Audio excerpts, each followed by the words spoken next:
दोस्तों, भगवान शिव ने बताया जिस औलाद में यह तीन गुण होते हैं वह औलाद अपने माता तथा बाप को बहुत दुख देते हैं। तो दोस्तों चलिए उन तीन गुणों के बारे में जान लेते हैं जिससे हम यह अरमान लगा सके कि हमारे बच्चों तथा हमारे अंदर में वह गुण हैं या नहीं। एक बार की बात है, वेद मुनि नरद पृथ्वी लोक का भ्रमण करके आकाश होते हुए भगवान शिव के पास जाते हैं। तब भगवान शिव कैलाश पर्वत पर अपने नंदी के साथ विराजमान होते हैं। तभी देव मुनि नरद भगवान शिव के पास पहुंच जाते हैं। भगवान शिव देव मुनि नारद को देखकर कहते हैं, हे देव मुनि नारद, आज आपका कैलाश पर्वत पर किस प्रयोजन से आगमन हुआ है? तब देव मुनि नारद कहते हैं, हे प्रभु, मैं अभी अभी पृथ्वी लोक का भ्रमण करके आ रहा हूं और मैंने देखा कि पृथ्वी लोक पर बहुत सारे माता पिता की औलादें उनकी बुढ़ापा का सहारा नहीं बन रही है तथा अपने माता पिता को बुढ़ापे में बहुत कष्ट देते हैं। तो हे प्रभु, मैं आपसे निवेदन करता हूं कि आप मुझे बताने का कृपया करिए कि वह कौन सी औलाद होती है जो अपने माता पिता को दुख देती है।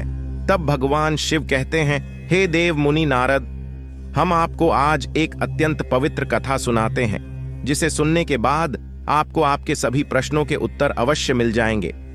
भगवान शिव कहते हैं, जो व्यक्ति इस कथा को ध्यानपूर्वक पूरा सुनता है उस व्यक्ति के बच्चे बुरी संगति से बाहर आते हैं तथा अपने माता पिता की सेवा सदैव करते हैं। दोस्तों, अगर कथा पसंद आए तो वीडियो को लाइक करके चैनल को सब्सक्राइब करके कमेंट बॉक्स में हर हर महादेव अवश्य लिख दीजिएगा। तो चलिए दोस्तों, कथा को आरंभ करते हैं। प्राचीन काल की बात है। एक नगर में रामसेन नाम का राजा रहता था जिसकी एक बहुत ही सुंदर कन्या थी। रामसेन की कन्या का नाम था छाया। उसे अपने ऊपर अपने रूप का बहुत बड़ा घमंड था। माता पिता की वह शुरू से ही लाडली बेटी थी, इसलिए पूरी स्वतंत्रता के साथ खेली कूदी और बड़ी हुई। उसे इस बात का भी अभिमान था कि वह एक राजकुमारी है। वह अपने आगे किसी को कुछ नहीं समझती थी, चलते फिरते लोगों का अपमान करती रहती थी। भगवान शिव कहते हैं, हे देव मुनि नारद, हर व्यक्ति को बेटा हो या बेटी जरूरत से अधिक स्वतंत्रता उन्हें बिगाड़ देती है और उन्हें बिगाड़ने में सबसे बड़ा योगदान उनके माता पिता का ही रहता है। बच्चे यदि मनमानी करने लगे तो माँ बाप को उनकी तरफदारी नहीं करनी चाहिए, बल्कि उनकी गलती पर उन्हें समझाना चाहिए। जरूरत पड़े तो डांट फटकार भी लगानी चाहिए। और बच्चे भी आपकी बात तभी मानेंगे जब आपने उन्हें बचपन से समझाया होगा, उनकी हर एक गतिविधि पर नजर रखी होगी, उन्हें आदर्श का पाठ पढ़ाया होगा, उन्हें संस्कारों से सींचा होगा।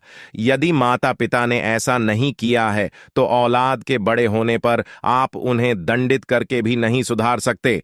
तब तो आपका समझाना भी उनको तीर की बाण की भांति चुभेगा, वह आपके वश से बाहर हो जाएंगे। भगवान शिव आगे कहते हैं, है देव मुनि नारद, राजा रामसेन की कन्या के लिए जो भी रिश्ता आता तो वह अपने दुष्ट स्वभाव के चलते वह उसे लौटा देती थी। उसके लिए ना जाने कितने रिश्ते आए और उसने सबको अपमानित करके उनकी हंसी उड़ाते हुए वहां से वापस कर देती थी। राजा भी बेटी की इन हरकतों से बहुत परेशान हो चुका था। एक दिन राजा ने बेटी छाया के लिए अपने राज्य में एक वैन का आयोजन किया। कई जगह के राजकुमार राजा महाराजा स्वयंवर में भाग लेने के लिए आए। सारे राजा महाराजा आकर अपने अपने आसन पर बैठ गए। उधर राजकुमारी छाया हाथ में माला लेकर अपनी सहेलियों के साथ राज दरबार में जा रही थी। छाया अपनी सुंदरता के घमंड में भरी हुई थी। सभी राजकुमारों को गौर से देखती हुई आगे को बढ़ने लगी। वह जिस भी राजकुमार के सामने पहुंचती थी उसी की किसी न किसी बात पर खिल्ली उड़ाती और आगे बढ़ जाती। सभा के बीच राजकुमारी की बातों से अपमानित होकर वह राजकुमार राजसभा से उठकर चले जाते। राजकुमारी एक मोटे से राजकुमार के सामने पहुंची। वह उस मोटे राजकुमार की हंसी उड़ाती हुई अपनी सहेलियों से बोली, हे सहेली, देखो तो इन महाशय को, इनका शरीर कैसा लग रहा है, जैसे किसी ने आटे का बोरा रख दिया हो। उसके शरीर की बनावट पर वह काफी देर तक हंसी उड़ती रही। वह राजकुमार राजकुमारी की बातों से लज्जित होकर दरबार से चला गया। इसी तरह राजकुमारी फिर अगले राजकुमार के पास पहुंच गई। वह राजकुमार देखने में कुछ लंबा था। राजकुमारी छाया ने अपने कटु शब्दों से उसे भी खूब अपमानित कहने लगी। देखो सहेली, यह तो कोई खंबा मालूम पड़ता है। इसे तो किसी चौराहे पर खड़ा करके इसके ऊपर मशाल लानी चाहिए। राजकुमारी के अब शब्दों से पीड़ित होकर वह भी मुंह बनाता हुआ वहां से चला गया। एक राजकुमार की तो काफी बड़ी दाढ़ी थी। उसे देखकर राजकुमारी ठहाके भार कर हंसती हुई बोली, अरे सहेली, हमारे पिता ने तो स्वयंवर में लंबी दाढ़ी वाले बकरों को भी बुला लिया है। इससे तो मेरी जूती भी विवाह ना करें। दोस्तों, राजकुमारी उसके रंग रूप और दाढ़ी की खूब खिल्ली उड़ाती रही, परंतु उस दाढ़ी वाले राजकुमार ने राजकुमारी के लज्जित करने पर तनिक भी बुरा नहीं माना, क्योंकि वह राजकुमारी को अपना दिल दे बैठा था। वह भी दरबार से उठकर चला गया। दोस्तों, अब तो एक एक करके राजकुमारी ने सारे राजकुमारों को बेइज्जत करके नापसंद कर दिया। यह बात छाया के पिता रामसेन को बहुत बुरी लगी। राजा साहब सोचने लगे, इस लड़की ने तो हमारे दरबार में आए हुए हमारे सारे मेहमानों को बेइज्जत किया है। इस लड़की को इसकी दुष्टता का दंड अवश्य मिलेगा। गुस्से में राजा ने भरे दरबार में यह घोषणा कर दी कि भाइयों, मैं अपनी बेटी की ऐसी हरकत के लिए आप सबसे क्षमा मांगता हूं, पर आज मैं सबके सामने यह घोषणा करता हूं कि इस कन्या का विवाह अब मैं किसी राजकुमार से न करके किसी भिखारी के साथ करूंगा, जो रोज भीख मांगकर ही अपना पेट पालता होगा, और उसके साथ रहकर यह भी भीख मांगकर खाएगी तो इसे अपनी करनी पर पछतावा जरूर होगा। राजा की ऐसी घोषणा सुनकर दरबार में बैठे सभी राजकुमारों ने राजा की बहुत प्रशंसा करी। सभी कहने लगे कि राजा साहब, ऐसी असभ्य असंस्कारी कन्या के साथ ऐसा ही होना चाहिए। इतना कहकर वह सब राजकुमार राजा के दरबार से चले गए। तभी वहां से एक भजन गाता हुआ भिखारी गुजरा। भिखारी की आवाज सुनकर राजा ने अपने नौकर को भेजकर उस भिखारी को अपने दरबार में बुला लिया। उस भिखारी की बहुत ही दयनीय दशा थी। मैले कुचले फटे पुराने वस्त्र पहने था, उसके हाथ में एक लठ थी, लंबी सी दाढ़ी थी। भिखारी राजा के सामने जाकर खड़ा हो गया और अपनी मधुर आवाज में कुछ गीत गुनगुनाने लगा। भिखारी का मधुर गीत सुनकर राजा बहुत प्रसन्न हुआ। प्रसन्न होकर राजा ने भिखारी से कहा, हम तुम्हें इनाम के रूप में मैं अपनी बेटी सौंप रहे हूं। आज से यह तुम्हारी पत्नी है। तुम इसे अपने साथ ले जाओ और जैसे भी रूखा सूखा बन पड़े स्वयं खाना और इसको भी खिलाना। दोस्तों, अपने पिता रामसेन का ऐसा कठोर निर्णय सुनकर छाया बहुत दुखी थी कि उसके पिता ने यह क्या कर डाला। पहले तो उसने भिखारी के साथ जाने से साफ इनकार किया, पर राजा का ऐसा ही आदेश था, इसीलिए उसे विवश होकर भिखारी के साथ जाना पड़ा। राजा ने कहा, बेटी, तुमने किसी राजघराने में जाने का अधिकार पूरी तरह से खो दिया है। अब से यह भिखारी ही तुम्हारा पति है। इसी के साथ तुम्हें अपना जीवन बिताना पड़ेगा। अगर तुमने इसे धोखा दिया या इसका साथ छोड़ा तो तुम्हें मृत्युदंड भी दिया जा सकता है। दोस्तों, राजा ने छाया का विवाह उस भिखारी से कराने के बाद उसे अपने घर से विदा कर दिया। छाया रोती चिल्लाती छाती पीटती हुई भिखारी के साथ चली गई। भिखारी उसे लेकर खुशी खुशी एक जंगल में लेकर चला गया। उसे जंगल में उसका एक अत्यंत सुंदर कुटिया थी। उसे कुटिया के पास में वह भिखारी एक आम का पेड़ लगाया था। उसे पेड़ पर बहुत सारे आम पड़े और पके हुए थे। तब राजकुमारी ने बाहर जाकर देखा तो एक बहुत बड़ा और सुंदर खेत है। छाया ने उस भिखारी से पूछा कि यह खेत किसका है? तो भिखारी ने जवाब दिया कि हे राजकुमारी, मैंने ऐसा सुना है कि यह खेत उसी दाढ़ी वाले राजकुमार का है जिसे तुमने अपने स्वयंवर में दाढ़ी वाला बकरा कहकर अपमानित किया था। पर आपका दुर्भाग्य देखिए, और बदकिस्मती से मैं भी आपको उसी दाढ़ी वाले की तरह लंबी दाढ़ी वाला मिला हूं। अगर तुम उस दाढ़ी वाले से विवाह कर लेती तो आज इस खेत की तुम स्वयं मालकिन होती। पर अब पछताने से कोई फायदा नहीं है। अब तो तुम्हें मुझ जैसे भिखारी के साथ ही जिंदगी भर रहना है। दोस्तों, फिर कुछ दूर आगे चलने पर राजकुमारी छाया को सुंदर फल फूलों से लदा हुआ एक बाग दिखाई दिया। छाया ने कहा, थोड़ी देर इस बाग में ठहरकर विश्राम कर लेते हैं। यह बाग किसका है? बड़ा ही सुंदर है, भिखारी ने उत्तर दिया। राजकुमारी जी, यह बाग भी उसी दाढ़ी वाले बकरे का है जिसका तुमने अपमान किया था। इसलिए अति शीघ्र विश्राम करके यहां से निकल चलो, वरना वह दाढ़ी वाले राजकुमार को पता चल गया तो वह हमें अपमानित करके भगा देगा। सोचो, अगर तुम उससे विवाह कर लेती तो यह बाग भी तुम्हारा होता और मुझ भिखारी के साथ तुम्हें नहीं आना पड़ता। पर तुम्हारा घमंड ही तुम्हें यहां ले आया है। तब दोस्तों, भगवान शिव देव मुनि नारद से कहते हैं। इस प्रकार वह बातें करते हुए दोनों आगे को बढ़ते हुए चले गए। कुछ दूर आगे जाने पर वह एक बहुत सुंदर नगर में पहुंचे। ऐसा लग रहा था जैसे वह नगर किसी राजा की राजधानी हो। छाया ने पूछा, यह नगर किस राजा का है? भिखारी ने उत्तर दिया है, हे प्रिय, यह नगर मेरी नजर से तो एक राजा का है, पर आपकी नजर से तो यह नगर उसी दाढ़ी वाले बकरे का है जिसे तुमने भरी सभा में बेइज्जत किया था। सोचो, अगर तुमने उससे शादी कर ली होती तो तुम इस नगर की रानी होती। हजारों दास दासियां तुम्हारी सेवा करती, पर तुमने अपने रूप की घमंड में आकर अपनी किस्मत फोड़ ली और मुझ भिखारी के साथ विवाह करके तुमने अपनी जिंदगी को दुखों में ढकेल दिया है। पर अब क्या हो सकता है, जो होना था सो हो गया। भिखारी की बात सुनकर राजकुमारी को बड़ा पश्चाताप होने लगा।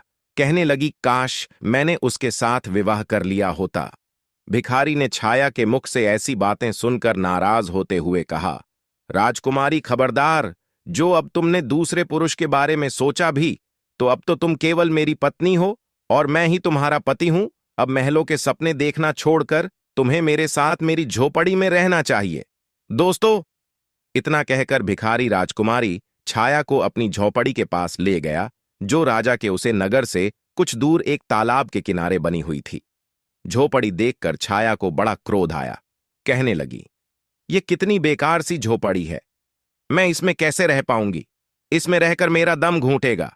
मैं बहुत बड़े महलों की रहने वाली हूं, इस छोटी सी झोपड़ी में मेरा गुजारा कैसे होगा?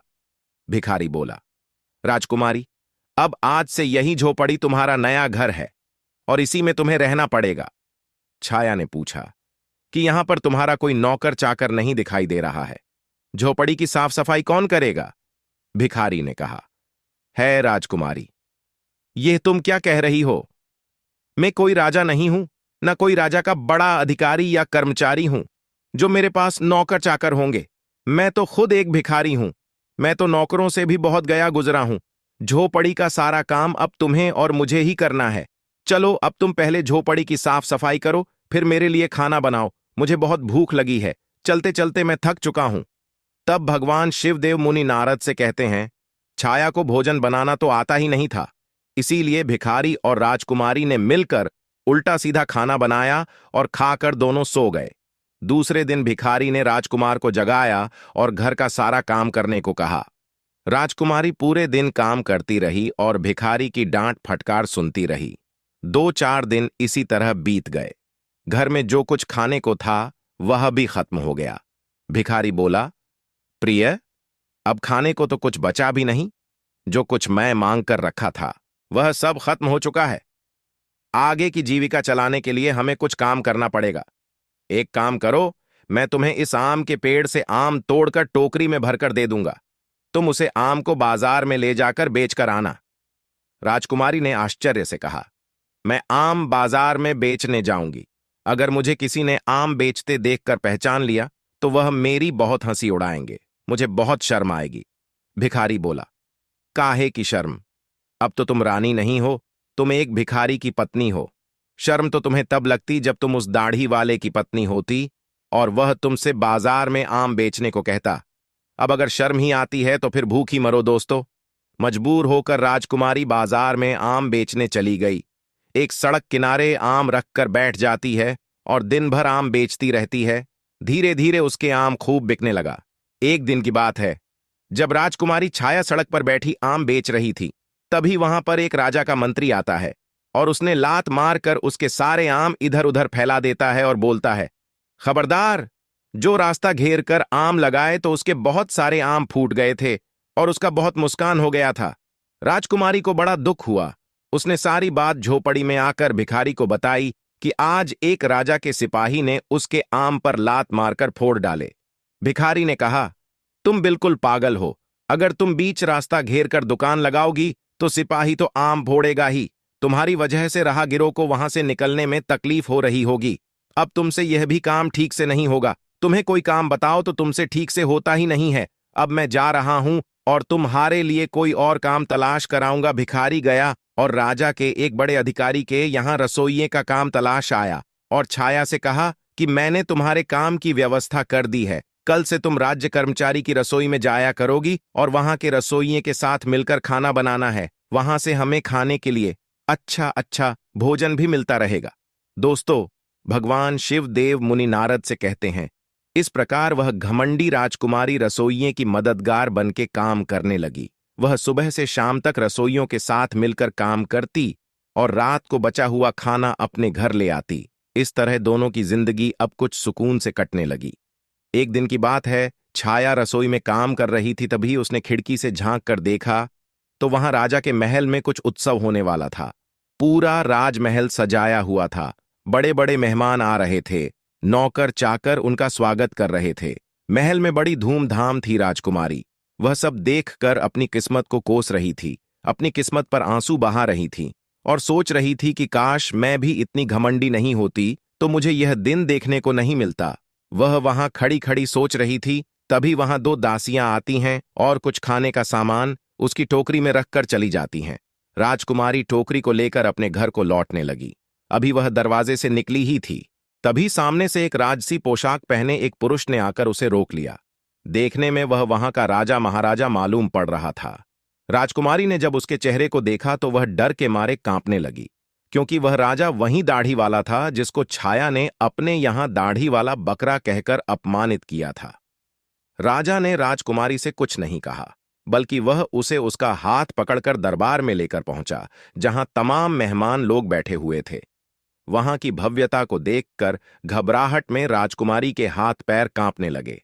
उसके हाथ से टोकरी छूटकर जमीन पर गिर पड़ी। टोकरी में रखा हुआ खाना जमीन पर गिरकर इधर उधर बिखर गया। राजकुमारी बहुत उदास हो गई।